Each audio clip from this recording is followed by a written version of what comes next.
Saludos, queridos amigos digitales, donde quiera que se encuentren. Reciban ustedes mi abrazo virtual, mi cariño, mi respeto y sobre todo mi agradecimiento por seguirnos. Mi nombre es José Ríos Lugo. Este espacio se llama En Conversación con Ríos Lugo y es una producción del portal informativo El Reporte Global. Hoy tengo el gusto de conversar con el sociólogo y politólogo Carlos Raúl Hernández. Vamos a estar revisando diferentes situación política nacional y quisiera comenzar con Carlos Raúl por lo relacionado a la situación que se viene presentando desde el 21 de marzo en la población de La Victoria del estado Apure. ¿Cómo estás, Carlos Raúl? Saludos. Bueno, muchos saludos a ti y a todos los amigos que nos ven, nos escuchan.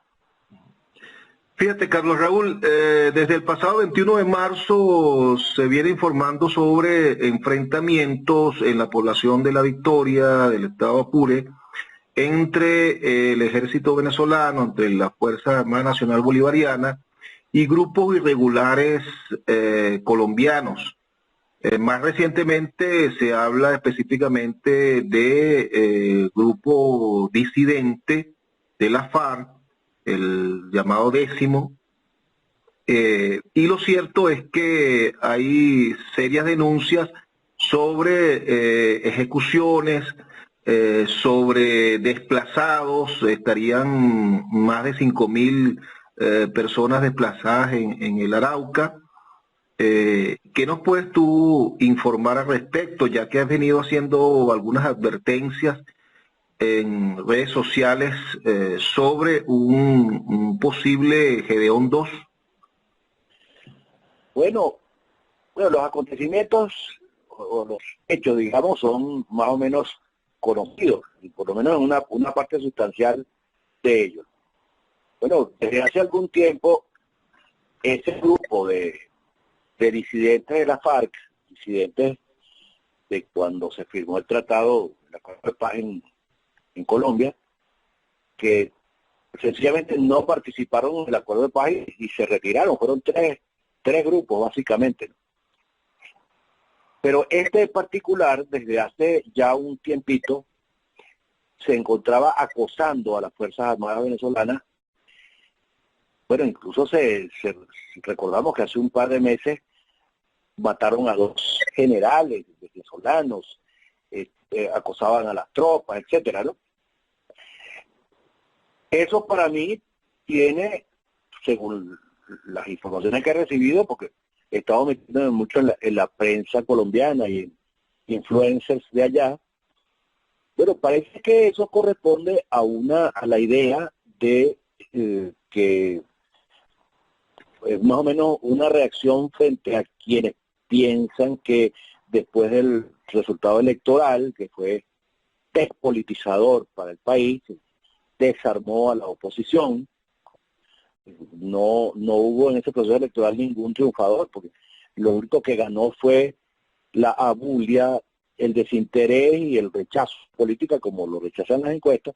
Pero hubo sectores, tanto grupos de inteligencia de los Estados Unidos como el gobierno de Colombia actual, el gobierno de Duque, en que era necesario buscar una nueva manera de intervenir en el proceso político venezolano para acabar con la falsa paz, según sus expresiones, o la falsa normalización que había producido el resultado electoral, la pasividad que había generado el resultado electoral.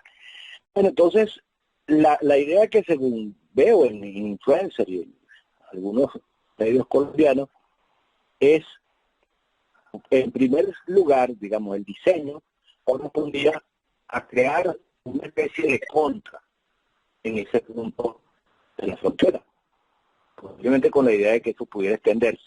Al estilo nicaragüense, Carlos Raúl. Sí, claro, exacto, de ahí viene el término contra. Crear una guerrilla que estuviera permanentemente hostigando, aunque no tuviera ninguna perspectiva de otro orden, pero sí que hostigara, pero además que hostigara con sectores internos nacionales.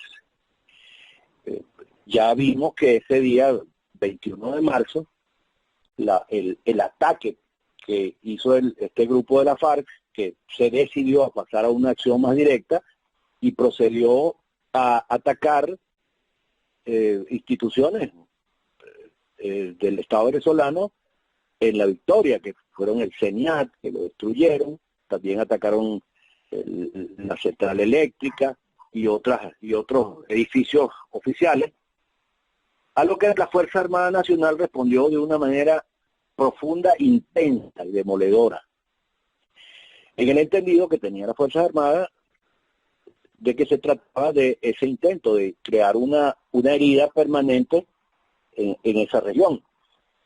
Es decir, por alguna razón ellos precipitan el plan, los guerrilleros colombianos, los terroristas, precipitan el plan y la Fuerza Armada les da una respuesta muy contundente, como vimos todos los venezolanos, pero como decía, en relación con el Toqui particularmente, que llaman las bandas criminales que operan en Caracas y en algunos otros lugares del país, que al mismo tiempo desataron una especie de criptoinsurrección en la cota 905 y balaceras en Petare. El Coqui tiene, que se conoce, entre comillas, 3 destacamentos principales, uno en Los Mecedores, otro en Petare y el fuerte que es en la cota 905. Bueno, el resultado fue el que tuvimos, y el hecho de que se haya creado una situación extremadamente delicada en la frontera. Porque de acuerdo con el plan precipitado, por cierto, te digo un cambio de táctica, si pensaban hacer las cosas más a largo plazo, pero por alguna razón se fueron de bruces, trajo como consecuencia la movilización de 2.000 soldados colombianos a la frontera, lo que implica ya una participación en el asunto del Estado colombiano. Eso, por supuesto, con argumentos de autodefensa, etc. Pero en todo caso, a lo que me refiero es que se ha creado una situación en la frontera que cualquier error que cometan las Fuerzas Armadas venezolanas, cualquier provocación en la que caigan, podría generar el estallido, el desencadenamiento de un conflicto de ejército a ejército que cambiaría las cosas y podría producir unos resultados catastróficos desde el punto de vista de que se establecería un estado bélico con un gobierno y con un Estado nacional de que vamos a estar eternamente ligados, que es el Estado colombiano. Bueno, ¿a quién le convendría, Carlos Raúl, a quién le convendría una situación como esa, tanto en Colombia como en Venezuela? Bueno, todo el mundo sabe que el gobierno de Duque y el de Maduro han estado en permanente crisis. Hay una situación prácticamente de hostilidad entre los dos gobiernos.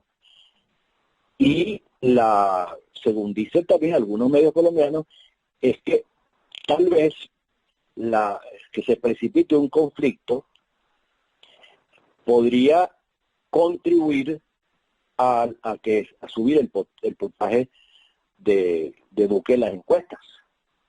Eso es una hipótesis, por supuesto que eso no se puede dar por una verdad, pero el hecho concreto es que la situación, uno no sabe cuál podría ser el conjunto de secuelas que trae un evento como ese, entre otras cosas porque la frontera colombo-venezolana siempre es una frontera caliente y peligrosa.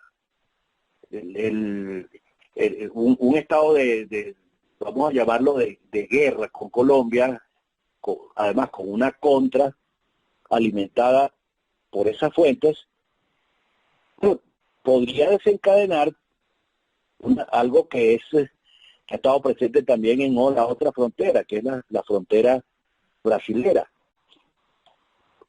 Acaba de ocurrir un incidente muy importante y que no podemos olvidar, y es que el Estado Mayor de las Fuerzas Armadas brasileñas renunció como un acto de protesta frente a Bolsonaro. Eso tal vez por el momento neutraliza un poco el peligro de que se hiciera un conflicto internacional, no solamente con Colombia, sino también con Brasil. Pero no sabemos, total que, a pesar de que Bolsonaro está muy debilitado por esa acción y además por su terrible gestión como gobernante, es un peligro que está latente. Y yo tengo la preocupación que te decía hace poco, de cualquier equivocación que cometan las Fuerzas Armadas venezolanas podría desencadenar un conflicto libre. Bueno, y todo lo que trae un conflicto, ocupación territorial, muerte de jóvenes, tanto venezolanos como colombianos, padecimiento de la población civil, y quién sabe qué secuelas todavía más graves, como si se produjera, por ejemplo, un avance del gobierno colombiano en algunos sectores de la frontera, pero eso traería como consecuencia un litigio de esos eternos que se producen por cuestiones de carácter territorial. Y si además no olvidamos la idea de crear una contra en ese espacio, pues mucho más grave la situación para Venezuela. Si se pasaría a una situación de inestabilidad general del país que, por supuesto, neutralizaría los esfuerzos políticos que se vienen haciendo para buscar una vía pacífica, democrática a la crisis venezolana. Pero eso la vinculación con grupos armados regulares de delincuentes en Venezuela se une también a que está observando que independientemente de que se ha cuadruplicado o quintuplicado el número de contagios y de casos de coronavirus en el país, en este momento se está también produciendo una campaña de terror sobre la población. Yo no en ningún momento niego que la situación del coronavirus se ha agravado. Los propios datos de los que se conoce lo afirman. De 300 casos al día que teníamos hace un par de meses, ahora estamos ya en 1.400, algo así, 1.300. Sin duda que se ha multiplicado por 4 o 5 la proporción de casos. Pero en todos los países latinoamericanos que tienen una incidencia muchísimo mayor de coronavirus, se han cuidado mucho de hacer campañas de terror. Porque el terror lo que genera es un empeoramiento de las circunstancias, porque la gente está psicótica, las clínicas se abruman por el número de gente que va a examinarse, los propios centros hospitalarios y las clínicas se convierten en núcleos de contagio. Y eso, en vez de servir para algo positivo, para enfrentar la pandemia, se convierte más bien en un multiplicador. Entonces, yo creo que el gobierno ha fallado mucho en el manejo informativo sobre la pandemia, así como ha fallado también en la estrategia de vacunación, con 2 errores gravísimos que el gobierno ha cometido, pero nunca la solución ni la reacción de la sociedad puede ser el llamado al terror. Ahí vemos el caso de Colombia. Colombia tiene muchísimos casos más, una enorme cantidad de casos más, y se han cuidado mucho los grupos de poder en Colombia de generar angustias. Más bien, se aplican básicamente en llamar a la gente a cuidarse, a respetar las normas, el distanciamiento, por supuesto no cometer los errores que se están cometiendo en Venezuela, que son hasta, si no fueran tan trágicos, serían ridículos, como hacer grandes fiestas, grandes concentraciones en clubes privados, que son los que han traído, entre otras cosas, como consecuencia, la expansión de la pandemia. Por cierto que el año pasado la Academia de Ciencia hizo unas proyecciones y decía que para el mes de octubre, noviembre, estaríamos presentando alrededor de unos 4.000 casos al día. Esa proyección no se dio, pero la gente de la academia en ningún momento se disculpó pues ante el error de esas proyecciones, que es de aproximadamente un 80%. Sí, ciertamente. Sí, eso es lamentable porque además dijeron una cosa que es un disparate, que la pandemia crecía en progresión exponencial. En general la gente no tiene por qué saber lo que significa una, un crecimiento exponencial. Pero un crecimiento exponencial representado gráficamente, yo hice un gráfico con lo que significa crecimiento exponencial y es una multiplicación de números que es prácticamente vertical el crecimiento. El crecimiento de la pandemia sería como un cohete a la luna, un cohete al espacio. Una línea vertical de multiplicación de exponentes. Por ejemplo, si un día hay 20 casos, el día siguiente serían 40, 20 por 20.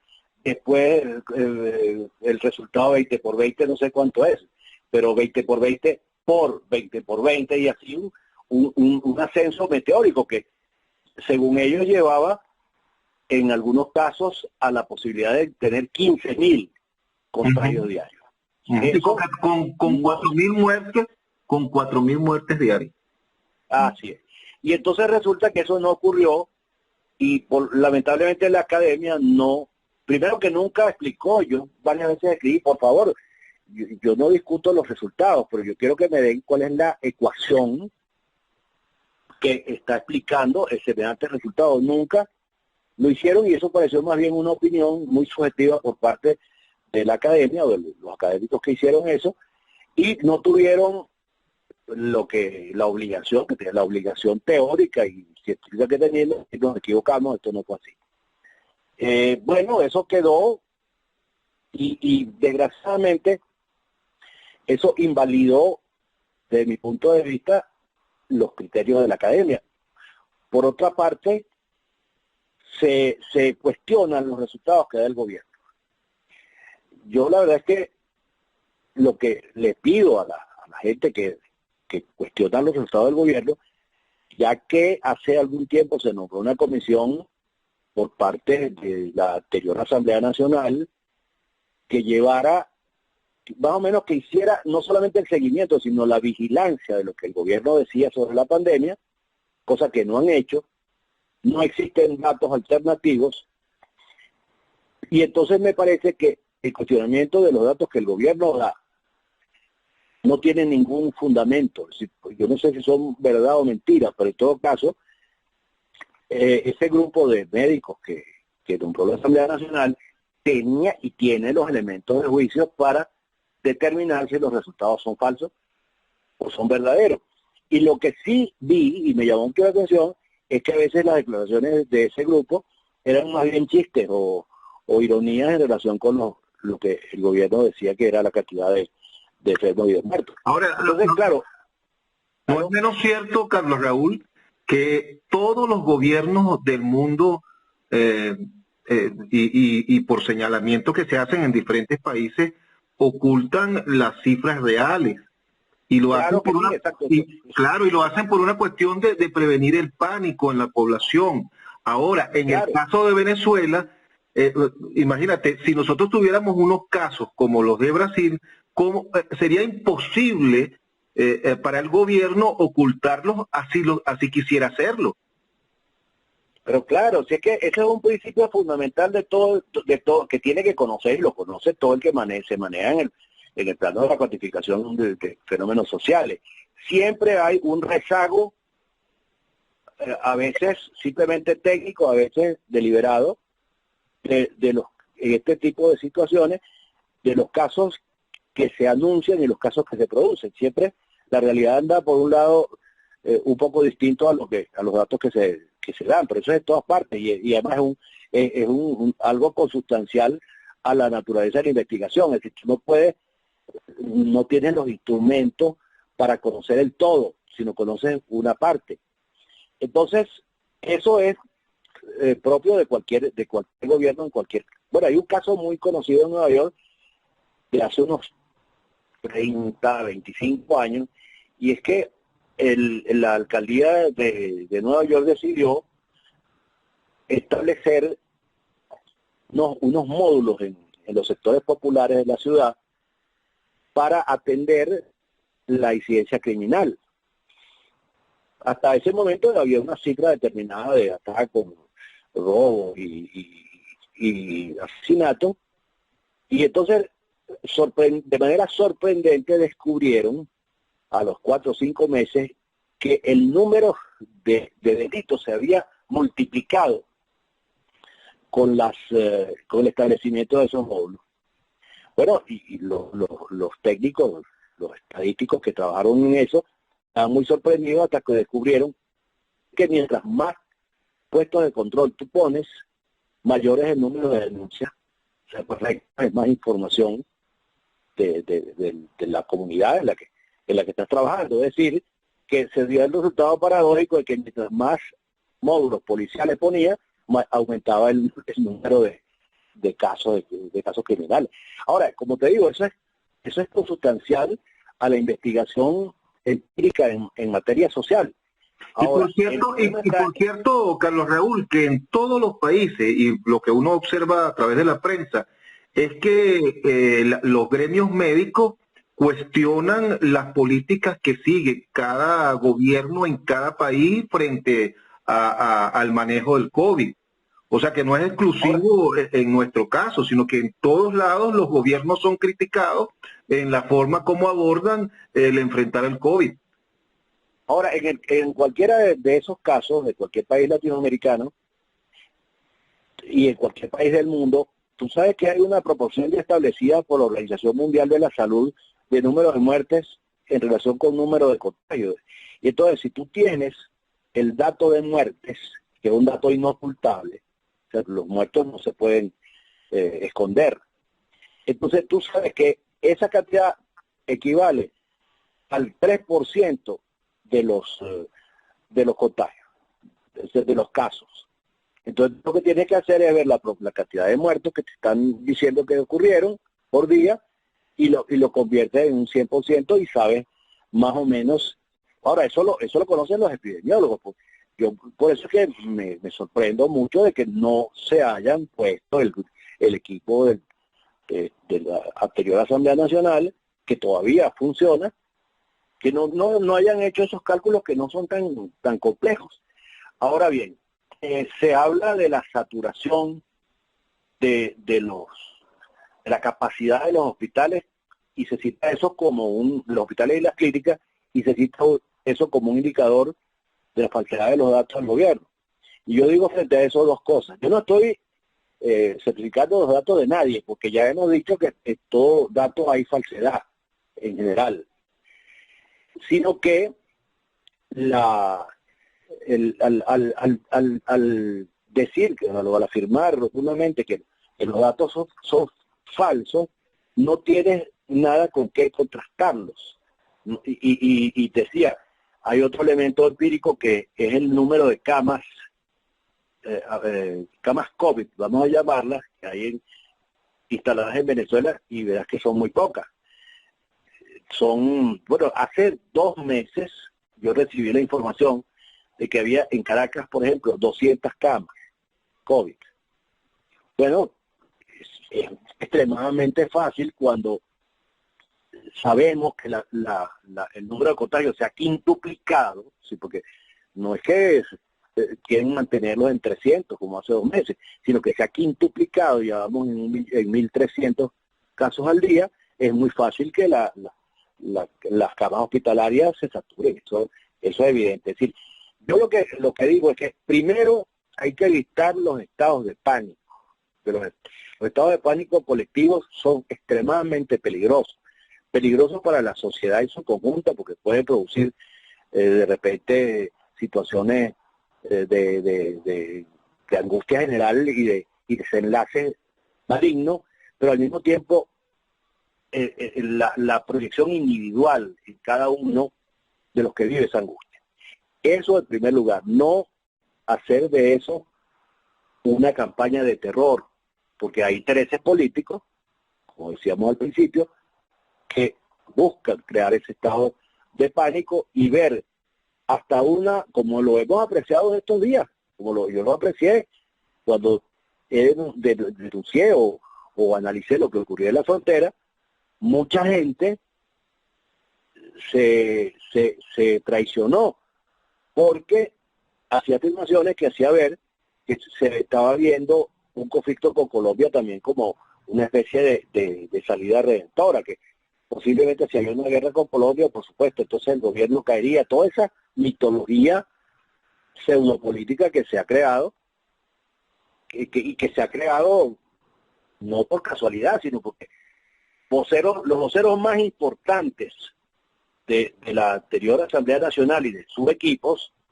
bueno, confesaron abiertamente que tenían claro que el agravamiento de las condiciones sociales como consecuencia del COVID y de las sanciones iba a producir una caída del gobierno. Pero eso lo dijo Rabel, que es el jefe de comunicaciones de ese grupo, lo dijo Tarre Diseño, que opera como representante de Guaidó en Washington, frente a algún organismo. Ellos confesaron que se habían equivocado, incluso nosotros creímos que Maduro iba a caer como consecuencia de la pandemia y de las sanciones, y lo ratifica. Nos equivocamos y nos equivocamos todos. Esa fue la expresión. Bueno, yo lo que veo es que aquí también está, y por eso lo llamé Gedeón 2, está presente la misma concepción absurda y equivocada que lo que ha hecho hasta ahora es remachar al gobierno de Maduro, que ya pudiera haberse ido si la oposición hubiera concurrido al proceso electoral unida en 2018. Es decir, creo que seguir con esa concepción tan absolutamente infantil de la política, lo que va a conducir es precisamente al fortalecimiento de un gobierno que es el gobierno más impopular que ha tenido Venezuela, yo creo que en toda la historia del siglo XX. Carlos Raúl, volviendo al tema de Apure, y para cerrar ese tema, quisiera saber, a tu juicio, ¿cómo debería enfrentar esa situación el gobierno nacional? ¿Cuál debería ser su actuación en torno a esa situación que se presenta allí? Bueno, yo creo que en este caso el gobierno venezolano debería dejar claro ante la opinión pública qué es lo que se está gestando. Decirlo. Cosas que han hecho, pero de manera muy parcial.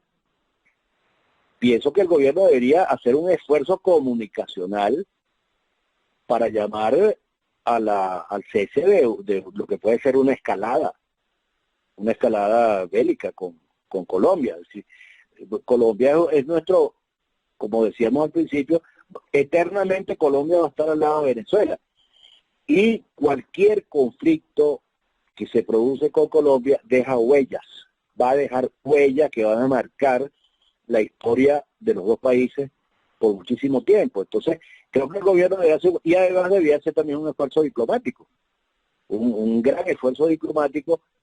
El gobierno venezolano debía ir a los organismos internacionales a advertir que es totalmente indeseable para dos países que en alguna época fueron uno solo, que se vaya a producir una matazón de jóvenes soldados y además el sufrimiento de la población civil.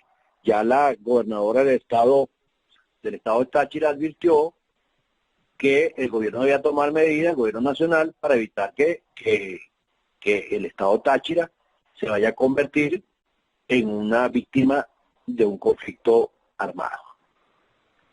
Carlos Raúl, fíjate, hay una oposición, bueno, la oposición está fragmentada desde hace cierto tiempo, pero hay una oposición que participó en las elecciones del 6 de diciembre y que ahora nos representa, nos guste o no, con 20 diputados en la Asamblea Nacional. A tu juicio, ¿cuál debe ser la actuación, el rol que en este momento cumplan esos 20 diputados frente a 257 que los tienen invisibilizados en este momento? Bueno, mira, casi no.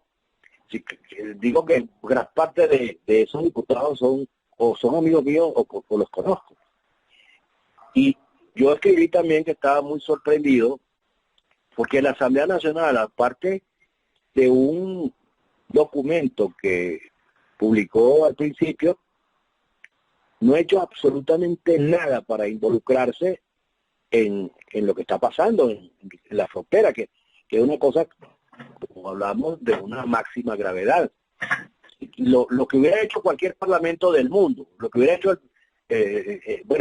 y que lo que se hubiera hecho en Venezuela también hace algún tiempo, es inmediatamente constituir una comisión parlamentaria que vaya al lugar a investigar qué es lo que está pasando, qué fue lo que pasó, cuáles son los atropellos que cometió eventualmente la Fuerza Armada en esa operación, cuáles fueron las acciones del grupo de terroristas colombianos que actuaron. Es decir, a involucrarse como factor de poder que tiene que ser la Asamblea Nacional. Pero, por el contrario, hasta ahora no han ni siquiera nombrado una comisión. Y veo también que parte de algunas redes, entre otras cosas, por algunas afirmaciones que se hicieron en ellas, el país está como al margen de lo que está ocurriendo. Que no hay expresiones, por lo menos no las he visto, de las grandes instituciones de la sociedad venezolana, no hay pronunciamientos en relación con lo ocurrido. Es decir, hay un extraño miedo a hablar sobre lo que pasó, y ese miedo se explica, bueno, porque también hay un miedo, un chantaje incluso más poderoso, que es si se denuncia lo ocurrido, la violación de la frontera por parte de la guerrilla colombiana, entonces pareciera en esta distorsión extraordinaria que hay de la conciencia en el país, que se está defendiendo el gobierno de Maduro. Sí, la sociedad venezolana está en este momento en un down. Sí, bueno, lo que hablábamos hace un ratico, ¿no? Después del tremendo golpe en la cabeza que recibió el país, golpe en la cabeza anunciado, porque siempre se dijo que la abstención lo que conducía era la apatía, a la abulia, a la idea de que la gente se resigne y considere que esta situación que tiene el país no tiene salida. Bueno, porque se han intentado, dice la gente, y lo reflejan las encuestas, se han intentado todos los medios, se ha hecho, como dijo alguno de ellos, todo lo posible, y el gobierno se mantiene ahí. Se ha hecho todo lo posible equivocado, y eso es lo que ha producido un resultado de indiferencia y de rechazo a la política, como que estamos viendo, la política toda, todos los políticos de todos los grupos. Hace poco Pincor publicó unos datos alarmantes, y es que Guaidó tiene 8 puntos más de rechazo que Maduro.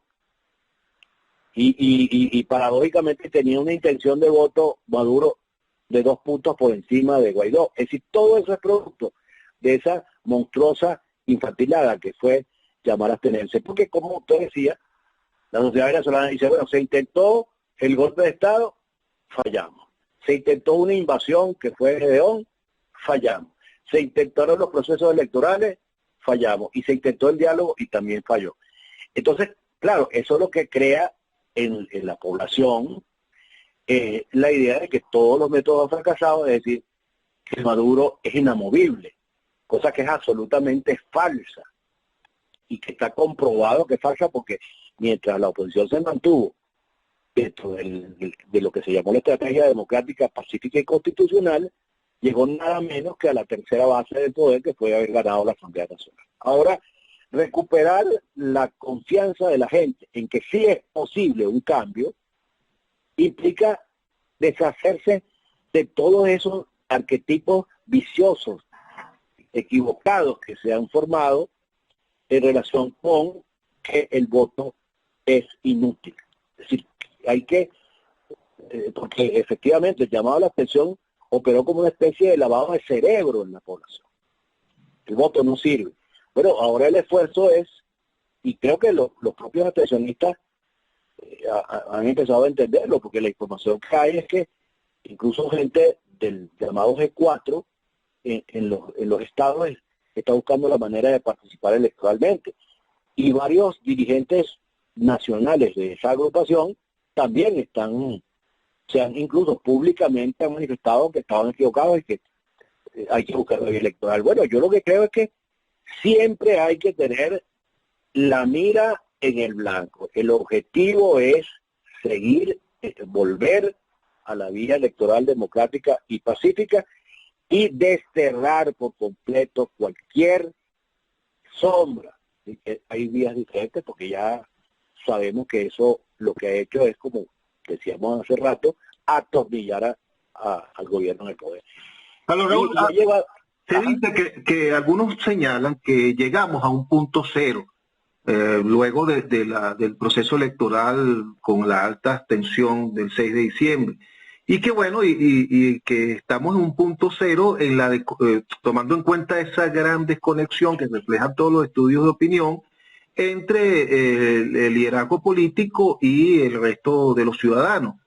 Ahora, la tarea de conectar nuevamente con los ciudadanos pareciera que no se está haciendo porque deberían los partidos reorganizarse, deberían atender mejor a sus militantes, deberían practicar la democracia interna, deberían salir al encuentro de la ciudadanía y no para darles discursos gastados, sino para escucharles, y uno no observa que eso esté sucediendo, Carlos Raúl.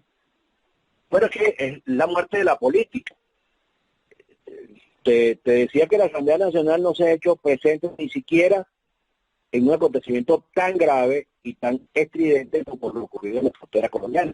Y tú ves que en general los partidos no hacen política. El silencio de los partidos, no solo frente a este caso, sino en general, es atronador. La oposición debería estar en este momento trazando caminos, cuestionando la lentitud del gobierno para hacer cualquier cosa. Se anuncian planes de reforma económica para favorecer a los grupos más débiles y más pobres, bueno, y no solamente a eso, sino a la inmensa mayoría de la población que hoy es pobre. Bueno, y la oposición no se inserta en este debate, que es el verdadero debate necesario en este momento. Es decir, está permanentemente siendo el aguijón que le señala al gobierno, que anunció la intención de hacer cambios y no los hace, los cambios no avanzan. Salvo, bueno, un conjunto de reuniones con Fedecámara que ciertamente ha creado un buen ambiente relativo. Si estamos hablando de estar que estamos a un nivel muy bajo, cualquier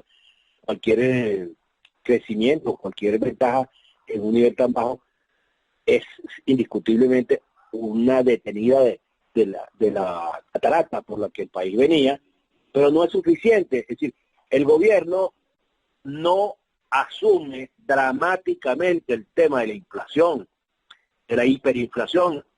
Yo creo que muy pronto Venezuela va a tener el extraño privilegio de haber cobijado la hiperinflación más larga desde el mundo. Porque en general, cualquier gobierno normal, frente a un estado de hiperinflación, toma medidas urgentes de emergencia. Es decir, declara un estado de emergencia económica en el país y constituye y toma las decisiones necesarias para enfrentar el fenómeno inflacionario. Pues no, aquí el fenómeno inflacionario, hiperinflacionario y la hiperdevaluación siguen haciendo de la suya, y pareciera que eso para el gobierno y para la oposición es un problema más como cualquier otro. Sí, yo creo que la dedicación y la seriedad y la emergencia que debería declararse en relación con la situación económica es similar a la del COVID. Si aquí debería el país estar movilizado contra el COVID y contra la crisis económica, y no lo hacen, y entre otras cosas, si el gobierno es lerdo, como lo sabemos, desgraciadamente la oposición no se distingue mucho en cuanto a lentitud del gobierno. Es decir, la oposición debería estar, como decíamos hace poco, de estar convirtiéndose en el moscardón, en el cigarrón que estuviera permanentemente sacudiendo la conciencia del gobierno sobre la necesidad imperiosa de detener el proceso inflacionario, de tomar medidas urgentes, radicales, que destierren la inflación, que es el gran enemigo, el peor enemigo de cualquier sociedad. Bueno, muchos ciudadanos nos preguntamos hoy si existe actualmente oposición en Venezuela. Carlos Raúl, fíjate, tú hablaste de Fedecámara. A principios de años, en un programa en Primera Página, Timoteo Zambrano, a quien yo considero un político muy serio, inteligente y conciliador, lanzó una perlita que no explotó, una bombita que no explotó. Y él decía que para el 2024 se veía, o él observaba un candidato Orsait, fuera del estamento político y que estaría por los lados del empresariado. ¿Cómo se puede entender eso? ¿Cómo se puede...? Tendría que decirte también que en la entrevista que le hice esta semana al presidente de Fedecámara, a Ricardo Cusano, me confesó en la entrevista que, que constantemente circulan por allí en partidos políticos, representantes de partidos políticos, tratando de seducirle hacia una campaña. ¿Aló? Sí. Ajá.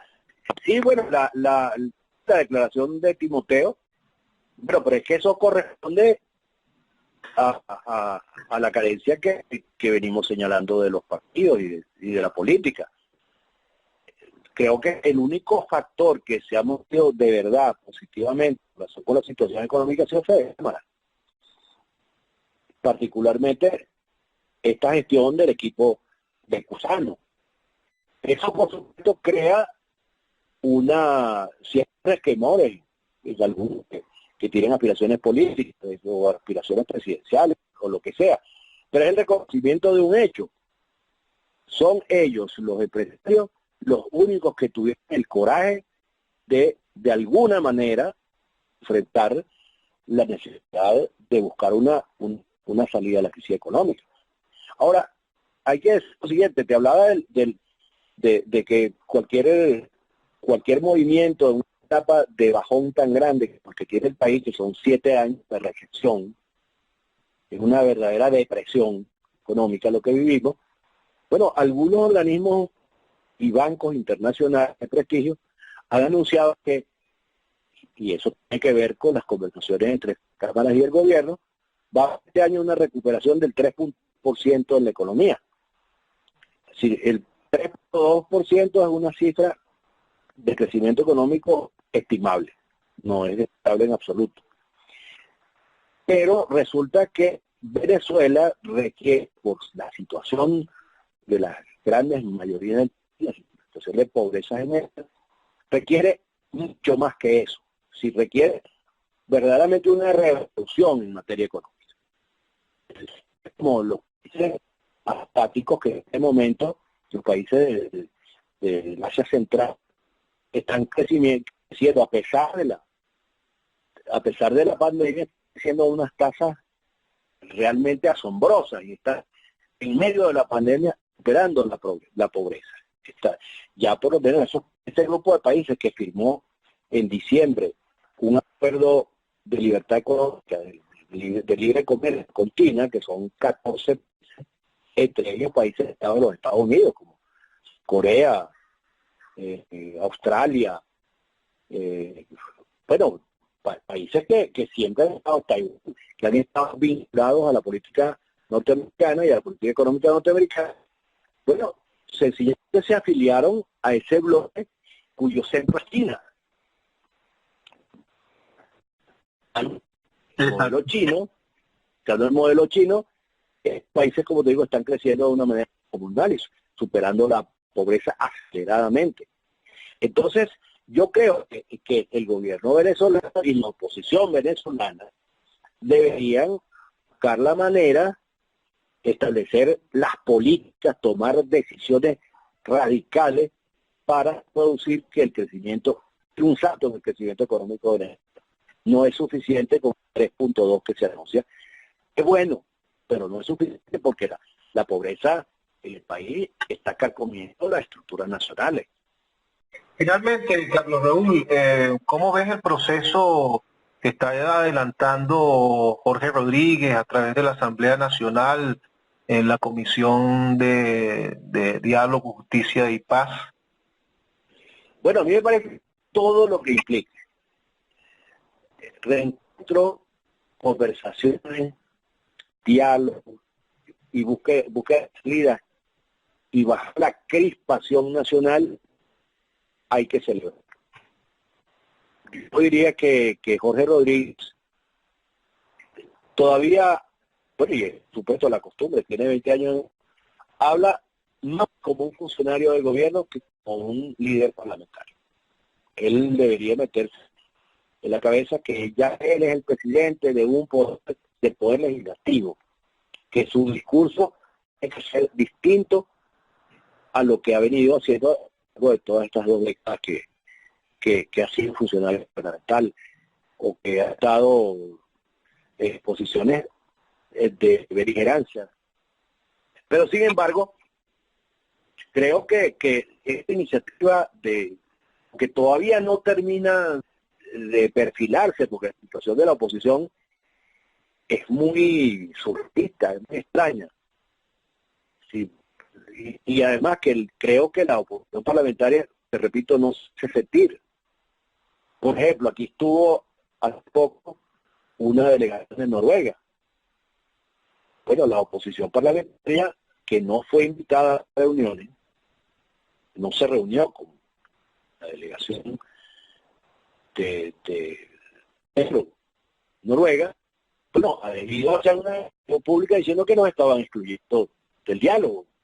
Bueno, tampoco, es que a mí me parece que hay que meter una inyección de joinina a unos líderes políticos, a ver si se activan en la política real, en las cosas que están pasando. No pueden permitir que una delegación hablar de reconciliación y ellos participen. ¿Será que tienen COVID de ánimo? Bueno, chicos, algo parecido, ojalá no sea COVID. Suele dejar algunas secuelas, pero que tardan en deshacer. Yo quisiera que, bueno, mañana mismo empezaran a ser más activos en la política.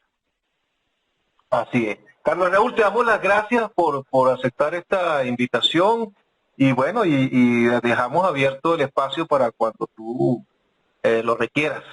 No, siempre a tu orden, siempre a tu orden. Bueno, amigos digitales, muchas gracias por seguirnos y será hasta una próxima oportunidad.